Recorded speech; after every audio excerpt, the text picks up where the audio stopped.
नमस्कार, मैं हूं शिरीन खान और आप देख रहे हैं आजकल न्यूज। तो आइए नजर डालते हैं आज की मुख्य खबरों की ओर। नागरिकता कानून की धारा 6A को वैध करार दिया गया। जस्टिस संजीव खन्ना होंगे 91वें CJI। चुनाव से पहले बुरी फंसी महाराष्ट्र सरकार। दिल्ली NCR में बड़ा प्रदूषण। 0 पर आउट होने के बावजूद कोहली ने बनाया रिकॉर्ड। तो आइए जानते हैं खबरों को विस्तार से। सुप्रीम कोर्ट का बड़ा फैसला, नागरिकता कानून की धारा 6A को वैध करार दिया गया। सुप्रीम कोर्ट ने एक महत्वपूर्ण निर्णय में नागरिकता अधिनियम की धारा 6A की वैधता को बरकरार रखा है। ये धारा 1985 में असम समझौते के बाद लागू की गई थी, जो मार्च 1971 से पहले भारत में प्रवेश करने वाले बांग्लादेशी प्रवासियों को भारतीय नागरिकता देने से रोकती है। कोर्ट ने 4-1 के बहुमत से इस धारा को वैध करार दिया, जबकि केवल जस्टिस JB पारदीवाला ने इससे असहमति जताई। धारा 6 के तहत बांग्लादेशी अप्रवासी जो 1 जनवरी 1966 से 25 मार्च 1971 के बीच आए, वे भारतीय नागरिकता के लिए रजिस्ट्रेशन करा सकते हैं। हालांकि 25 मार्च 1971 के बाद असम आने वाले विदेशी नागरिकों को भारतीय नागरिकता का अधिकार नहीं है। याचिकाओं में आरोप लगाया गया है कि 1966 के बाद पूर्वी पाकिस्तान अब बांग्लादेश से अवैध शरणार्थियों के आगमन से असम का जनसंख्यिकीय संतुलन बिगड़ रहा है, जिससे स्थानीय निवासियों के राजनीतिक और सांस्कृतिक अधिकारों का हनन हो रहा है। असम समझौते के अनुसार नागरिकता अधिनियम में धारा 6A को एक विशेष प्रावधान के रूप में जोड़ा गया था, जिससे यह स्पष्ट किया गया था कि असम में बांग्लादेशी प्रवासियों को नागरिकता देने को अंतिम तारीख 25 मार्च 1971 है। 2014 में इस मामले को संविधान पीठ के पास भेजा गया था और 5 दिसंबर 2023 को सुप्रीम कोर्ट ने 17 याचिकाओं पर सुनवाई शुरू की। कोर्ट ने कहा कि 1966 से 1971 के बीच बांग्लादेशी प्रवासियों को नागरिकता देने का असम की जनसंख्या और सांस्कृतिक पहचान पर कोई प्रतिकूल प्रभाव नहीं पड़ा। इस फैसले ने असम में नागरिकता की नीति को फिर से स्पष्ट किया है। जस्टिस संजीव खन्ना होंगे 91वें CJI। अनुच्छेद 370 हटाने को बताया सही, 6 महीने का होगा कार्यकाल। जस्टिस संजीव खन्ना को सुप्रीम कोर्ट का 51 चीफ जस्टिस बनने के लिए नामित किया गया। वर्तमान चीफ जस्टिस DY चंद्रचूड़ ने इस नाम की सिफारिश सरकार को भेजी है। CJI चंद्रचूड़ 10 नवंबर 2024 को रिटायर होंगे और पारंपरिक प्रक्रिया के अनुसार मौजूदा चीफ जस्टिस तभी अपने उत्तराधिकारी का नाम सुझाते हैं जब उन्हें कानून मंत्रालय की ओर से ऐसा करने के लिए कहा जाता है। जस्टिस संजीव खन्ना, जो वरिष्ठ सूची में CJI चंद्रचूड़ के बाद आते हैं, का नाम इस पद के लिए आगे बढ़ाया गया है। हालांकि उनके कार्यकाल की अवधि केवल 6 महीने होगी, क्योंकि वे 13 मार्च 2025 को रिटायर होने वाले हैं। जस्टिस खन्ना का जन्म 14 मई 1960 में हुआ था और उन्होंने दिल्ली विश्वविद्यालय के कैंपस लॉ सेंटर में कानून की पढ़ाई की। 1983 में दिल्ली बार काउंसिल में एक वकील के रूप में पंजीकरण कराने के बाद उन्होंने दिल्ली हाई कोर्ट में 14 साल तक न्यायाधीश के रूप में सेवा की। 2019 में उन्हें सुप्रीम कोर्ट में पदोन्नत किया गया, जहां उन्होंने 65 महत्वपूर्ण फैसले दिए और लगभग 275 बैचों का हिस्सा रहे। उनकी न्यायिक यात्रा में जस्टिस खन्ना ने कई महत्वपूर्ण मामलों में महत्वपूर्ण भूमिका निभाई है, जो न केवल कानूनी दृष्टिकोण से बल्कि सामाजिक न्याय और मानव अधिकारों के संदर्भ में भी महत्वपूर्ण है। उनका कार्यकाल सुप्रीम कोर्ट में कई महत्वपूर्ण परिवर्तनों का गवाह बना है और उनके न्यायिक दृष्टिकोण ने उन्हें एक प्रमुख न्यायाधीश के रूप में स्थापित किया है। जस्टिस खन्ना का अनुभव और विशेषज्ञता उन्हें एक महत्वपूर्ण भूमिका के लिए एक योग्य उम्मीदवार बनाती है। उनका सुप्रीम कोर्ट में योगदान और उनके फैसले आने वाले समय में कानूनी परिप्रेक्ष्य में महत्वपूर्ण भूमिका निभाएंगे। सुप्रीम कोर्ट ने प्रति उनकी प्रतिबद्धता और न्याय के प्रति उनका दृष्टिकोण इस पद के लिए उपयुक्त बनाता है और यह निश्चित रूप से भारतीय न्यायपालिका के लिए एक महत्वपूर्ण क्षण होगा। चुनाव से पहले बुरी फंसी महाराष्ट्र सरकार। आचार संहिता उल्लंघन के मामले में चुनाव आयोग करेगी जांच।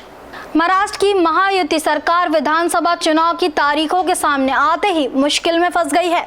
चुनाव आयोग आदर्श आचार संहिता के उल्लंघन के मामले में सरकार की जांच करने जा रहा है।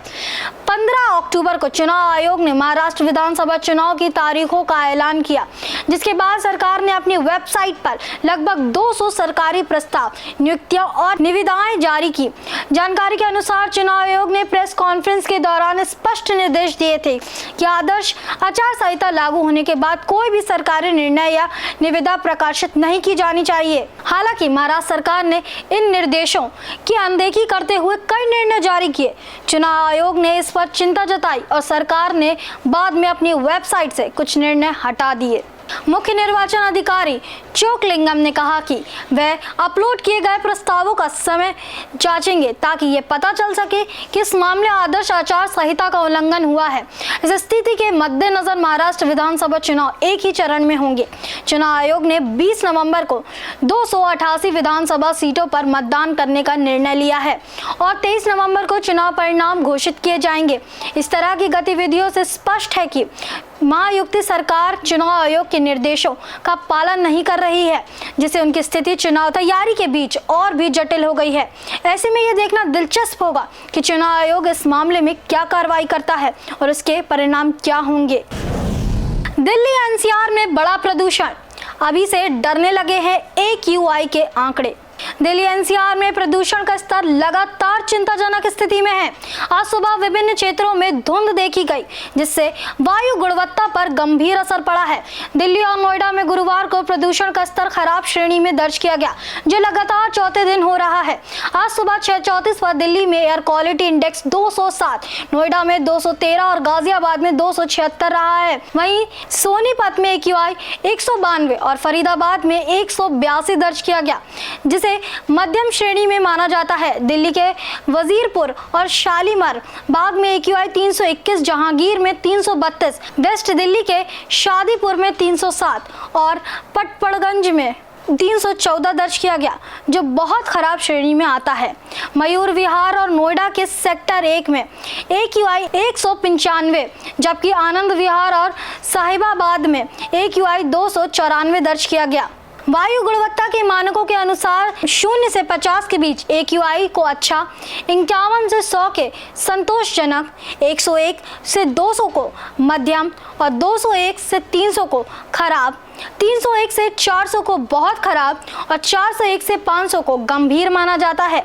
मौसम विभाग के अनुसार दिल्ली एनसीआर में गुरुवार को आसमान साफ रहने की संभावना है और अधिकतम तथा न्यूनतम तापमान क्रमश 34 और 18 डिग्री सेल्सियस के आसपास रहेगा।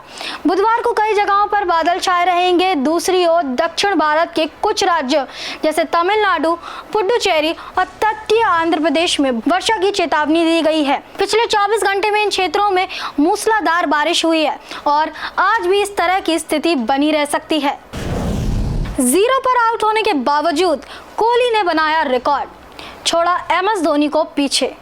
भारत और न्यूजीलैंड के बीच 3 मैचों की टेस्ट सीरीज का पहला मुकाबला 16 अक्टूबर से बेंगलुरु के M चिन्नास्वामी स्टेडियम में खेला जा रहा है। पहले दिन बारिश के कारण खेल नहीं हो सका और टॉस भी नहीं हो पाया। दूसरे दिन भारत ने टॉस जीतकर पहले बल्लेबाजी करने का निर्णय लिया। हालांकि भारत की ओपनिंग क्रम जल्द ही दह गया और विराट कोहली ने इस मैच में 0 पर आउट होकर निराश किया। विराट कोहली ने जैसे कि मैदान में कदम रखा, उन्होंने एक महत्वपूर्ण रिकॉर्ड भी तोड़ दिया। टॉस के दौरान जब रोहित शर्मा ने भारतीय टीम की प्लेइंग 11 का नाम घोषित किया, तो कोहली के नाम की मौजूदगी के साथ ही उन्होंने MS धोनी को पीछे छोड़ दिया। इससे पहले धोनी भारत के लिए सबसे ज्यादा इंटरनेशनल मैच खेलने में दूसरे स्थान पर थे, लेकिन अब कोहली इस पोजीशन पर आ गए हैं और धोनी तीसरे स्थान पर खिसक गए हैं। सचिन तेंदुलकर 664 इंटरनेशनल मैचों के साथ पहले स्थान पर हैं। विराट कोहली ने अब तक 536 इंटरनेशनल मैच खेले हैं, जबकि धोनी का रिकॉर्ड 535 मैचों का है। इस तरह से कोहली ने न केवल मैच में अपनी उपस्थिति दर्ज कराई, बल्कि अपने करियर के इस नए मुकाम पर भी पहुंच गए हैं। इस मैच के दौरान भारत की बल्लेबाजी की शुरुआत नकारात्मक रही, लेकिन कोहली के लिए यह एक महत्वपूर्ण मील का पत्थर साबित हुआ। देश दुनिया की सभी खबरें देखने के लिए जुड़े रहिए आचरण न्यूज से। आचरण न्यूज, हर कदम आपके साथ।